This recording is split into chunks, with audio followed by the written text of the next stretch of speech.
Welcome to CynthiaUNTAMED. This is your youthful and educational platform where we have conversations with and about children and young people in Africa, and we aim to inspire the current generation of leaders across the continent. On the 7th of July, the President of Kenya, President Uhuru Kenyatta, signed into law 6 parliamentary bills. One of them includes the Children's Bill of 2021. Now, once the bill is published by the National Council for Law Reporting, it will officially become the new law for children in Kenya, replacing the Children's Act of 2001. In this and the next couple of episodes, we will have a conversation on how the new law will promote the rights of children in Kenya. So stay tuned and remember to tell a friend to tell a friend. I hope you have been in touch with my previous videos on the Children's Bill of 2021. Some exciting news is that the bill is now the new law for Kenyan children, and it came into force on the 26th of July 2022 and is now cited as the Children's Act of 2022. In this episode, we're going to have a look at Part 3, Part 4 and Part 6 of the Children's Act of 2022, and these are just snapshots of what I have found interesting. Please do let me know what you find interesting in the new Children's Act in the comment section below. Now, under Part 3, Section 30, which provides that the law vests equal parental responsibility for parental care and protection of children in both the mother and the father, whether they are married to each other or not, so that neither the father nor the mother of the child shall have superior right to claim against the other in the exercise of such parental responsibility. We've been having this discussion for a while now, and this started way before there was a court ruling on parental responsibility. So when you're looking at the society, a lot of parental responsibility was always vested in the mother, and I think that is even the case up to now when you're talking about it socially and not necessarily legally, because you find a lot of the times when the mother is expectant, then the father disappears if these two people are not married to each other. And in many instances, you would find that the father of the child was never present in the life of the child. And also, you would find that because of the disagreement, there would also be instances where the mother would not allow the father to see the child. So all those complications ended up leaving the responsibility of the child to the mother. And this practice had been declared unconstitutional by the court in Kenya. And so the Children's Act of 2022 now expressly provides that both the father and the mother have equal parental responsibility, whether or not they are married to each other. So right now, you can easily go to court and claim responsibility over a child, whether you are the father or the mother, and you don't necessarily have to do it by, you don't have to, well, it's good to sign an agreement and everything, especially if you're not married to each other, but it's automatic. This right is now automatic, that you have responsibility over your child and you have no excuse, and that also means that you have a right over that child. Section 31 goes on to provide that a parental responsibility agreement provides rights and responsibilities to both parents. What I found interesting in comparison with the Children's Act of 2001 is that it stated that the father may acquire responsibility through a parental responsibility agreement. So this is linked to Section 30, the one I have talked about. When you're using the word may, it means that it's just a possibility. It's more like if the father wants, they can do it. If the mother forces the father, they can do it. They can have a parental responsibility agreement. So it's kind of complicated. But now the act provides responsibility to both parents. So it's not a matter of may or what ifs. It is guaranteed. It does not necessarily have to be through a parental responsibility agreement.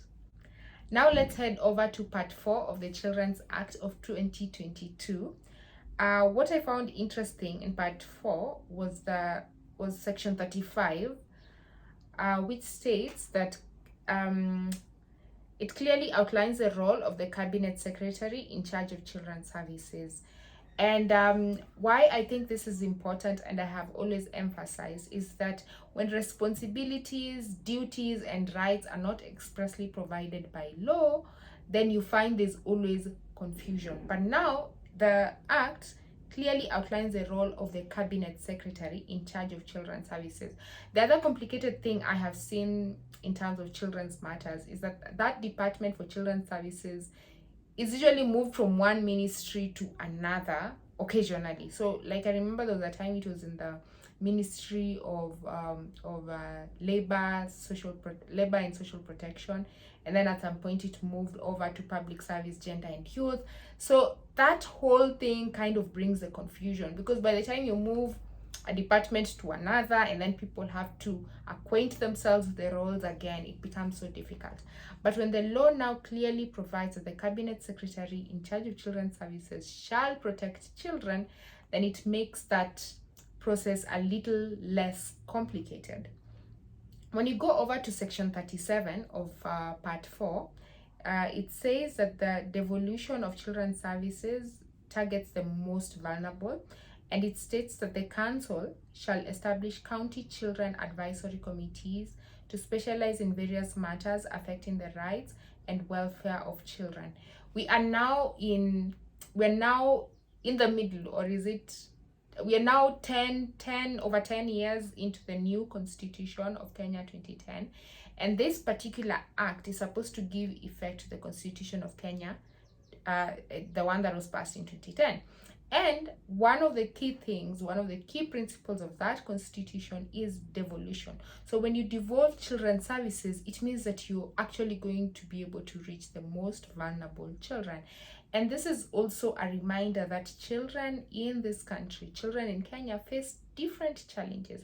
When you do an analysis of the country, you will find that probably in the cost, it's mostly about child sex trafficking because of the high rates of tourism in that part of the country. When you look at the northern part of the country, it's probably invasion from the neighboring country, issues of insecurity. When you go over to Turkana and the border closer to Sudan or Uganda, it's children who are refugees.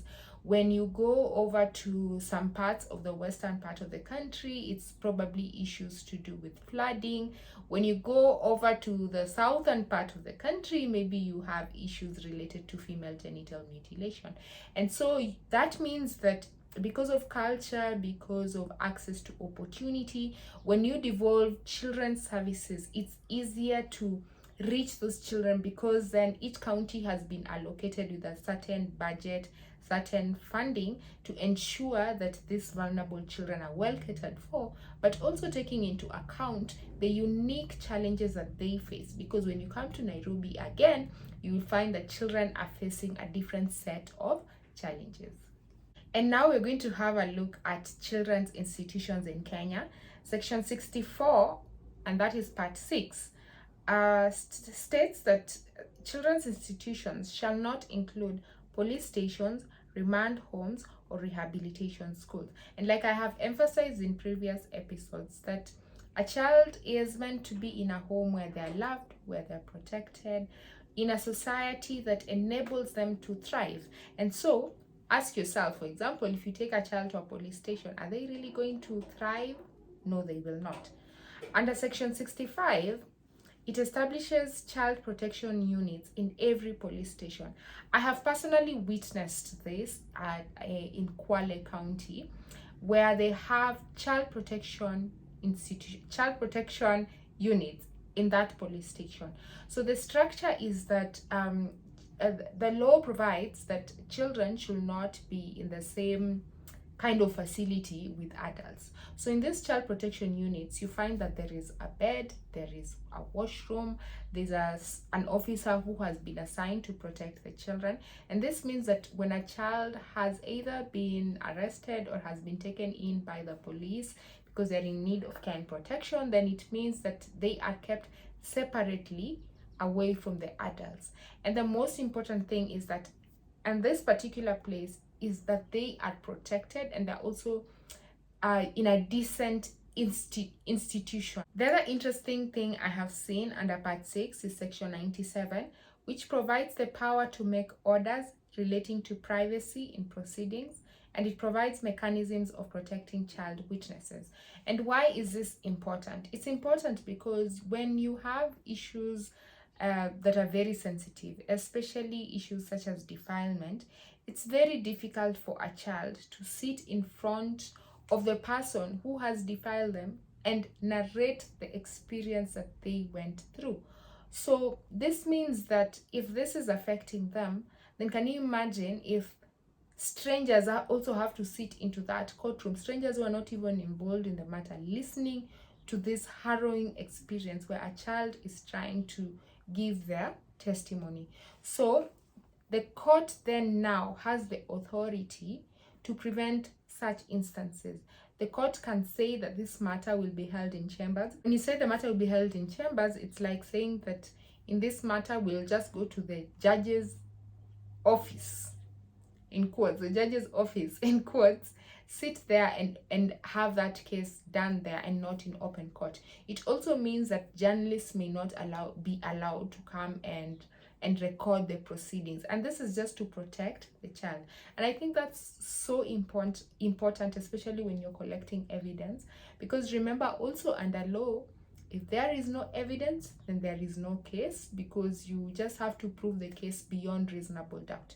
So I think it's very important that even when you're talking about issues related to children, that you also cater for their mental, psychosocial, and physical well-being when they are actually the witnesses involved in the process. And that is it for our episode on Cynthia Untamed today. Thank you for always being part of this channel. I hope that you will share this with a friend. Always remember that this is your youthful and educational platform where we have conversations about children and young people in Africa. I'll see you in the next episode.